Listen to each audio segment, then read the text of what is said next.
هل هذا زمن قصيدة إرادة الحياة لأبي القاسم الشابي؟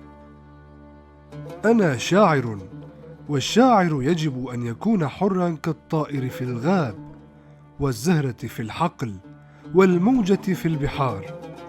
بهذه المقدمة عرف أبو القاسم الشابي نفسه ومشروعه الشعري والإنساني المقاوم.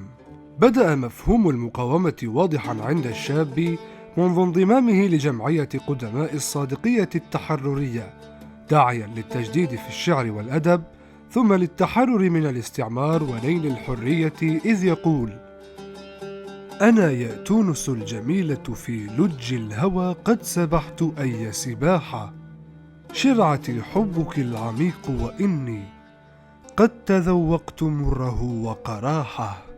كما تمثل قصيدته إذا الشعب يوما أراد الحياة فلا بد أن يستجيب القدر، ولا بد لليل أن ينجلي، ولا بد للقيد أن ينكسر، دعوة مستمرة لمقاومة المحتلين والموجة العاتية التي تغرق الغزاة والتخلف وتنتصر للشعوب، كما لا زالت صرخة هادرة لنيل الكرامة والحياة.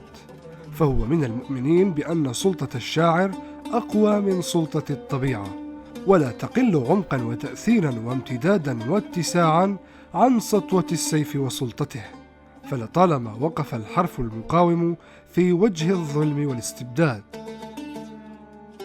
وحمل الشاب في قصيدته إرادة الحياة الريح مشاعره الثورية، ليجعلها معادلا موضوعيا للإنسان القوي صاحب الهمة والعزم والإرادة، فيقول: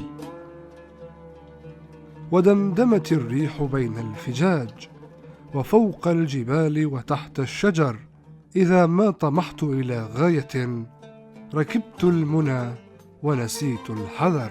ولا زال الشاب يبث روح الحياة في الشعوب من خلال قصيدته حتى بعد مرور 90 عاما على رحيله، متفقا مع غسان كنفاني بأن صفاء نية الجماهير هي من تحقق النصر وإن تأخر إحرازه.